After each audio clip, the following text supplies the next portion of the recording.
670년 3월 신라의 사찬 서로유와 고구려 유민이었던 태대형 고현무가 이끄는 2만 연합군이 압록강을 건너 만주 일대 당나라 군사를 선제 공격하였다. 나당 전쟁의 본격적인 시작이었다. 이 공격으로 인해 신라는 나당 전쟁 초기에 주도권을 가져왔다. 목표는 옥골. 국내의 사학자들은 이 옥골을 옛 고구려의 군사 요충지로서 지금의 중국 요녕성 봉황성으로 추정한다. 3월에 사천 서로유가 고구려 태대형 고현무와 함께 각각 정예병사 1만 명을 거느리고 압록강을 건너 옥골에 이르렀는데 말갈 군사들이 먼저 개돈량에 이르러서 기다리고 있었다. 670년 여름 4월 4일에 맞서 싸워 우리 군사가 크게 이겨 목베어 죽인 숫자를 가히 헤아릴 수가 없었다. 당나라 군사가 계속 이르렀으므로 우리 군사는 물러나 백성을 지켰다. 이전격적인 작전으로 나당 전쟁이 시작되었다. 앞서 나당 연합군이 백제와 고구려를 차례로 멸망시킨 상황에서 당은 신라의 기습 공격을 받게 되었다. 고구려 멸망 이후 동아시아의 패권을 장악했다고 믿고 있던 당에게는 충격이었다.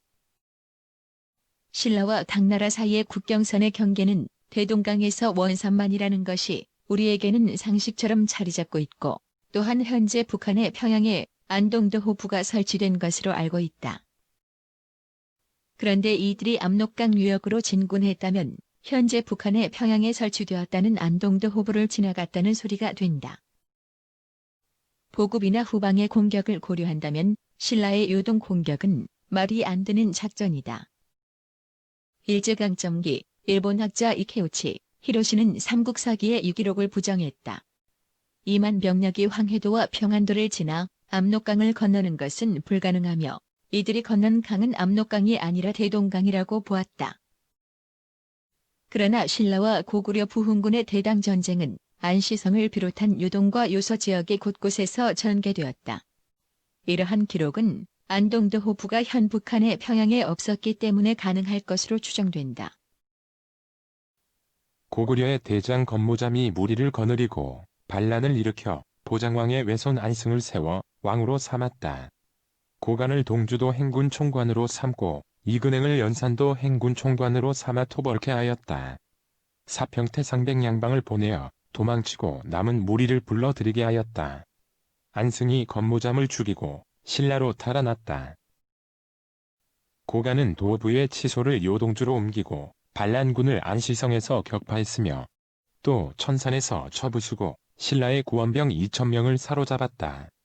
이근행은 그들을 발로하에서 처부수고 다시 싸워서 포로와 참수한 수가 1만에 이르렀다. 이에 평양성의 패전병들은 다시 군여를 정비할 수 없게 되자 함께 어울려 신라로 망명하였다.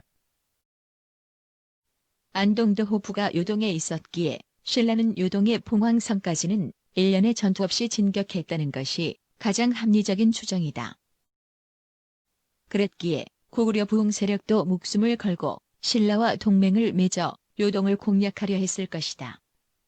만약 평양에 안동도 호부가 존재했다면 신라와 고구려 부흥 세력은 일단 대동강 지역 공략에 집중했어야 한다. 유서에 의하면 요나라 동경이 지금의 요양인데 이곳은 고구려 장수왕이 도읍한 곳으로 이곳이 바로 평양이라고 말하고 있다. 뿐만 아니라 기존의 사서들과는 다르게 구체적으로 동경도 요주 암연현 서남 쪽에 평양성이 있었다는 것을 밝히고 있다. 요주, 자사를 두었다. 본래 발해의 초주였는데 옛날 5개의 현이 있었다. 초산현, 초령현, 시천현, 첨산현, 암연현인데 모두 폐지되었다. 암연현의 동쪽 경계는 신라이며 옛 평양성은 암연현의 서남쪽에 있었다. 동북쪽으로 120리를 가면 해주에 이른다.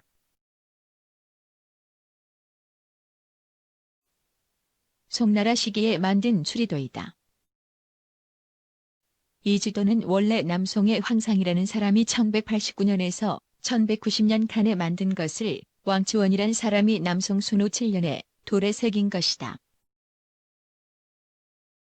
지도를 보면 여진국의 옆에 고려, 신라, 여진, 발해 사속지지라는 말이 쓰여 있는데 이 일대가 고구려, 신라, 여진, 발해 네 나라에 속했던 땅이라는 뜻으로 해석된다.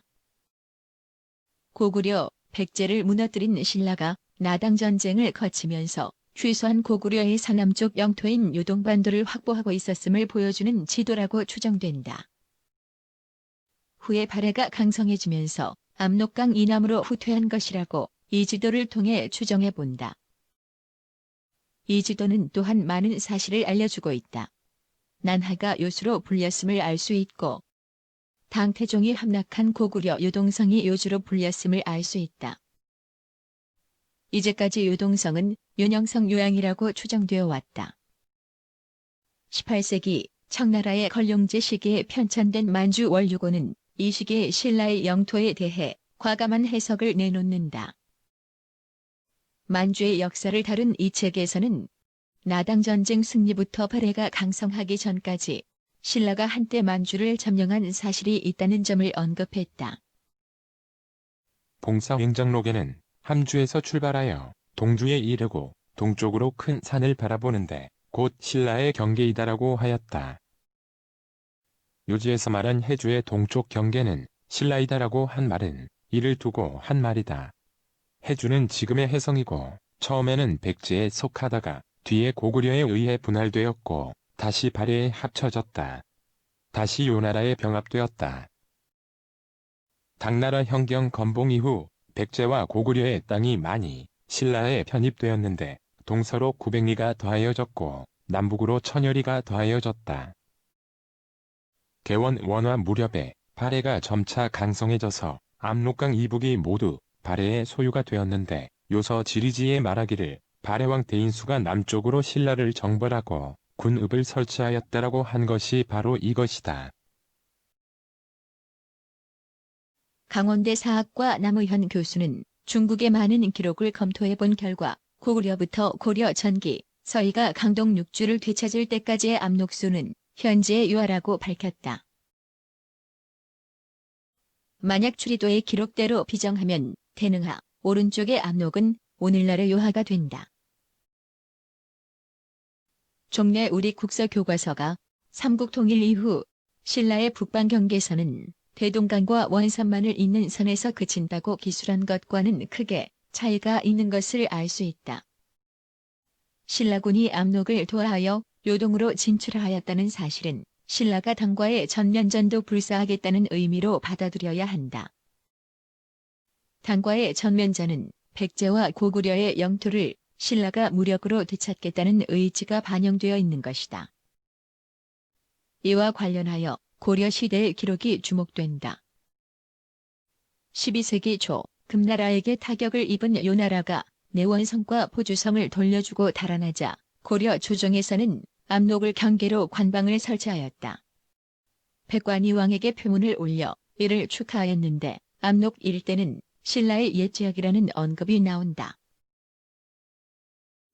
백관이 표문을 올려 축하하였다.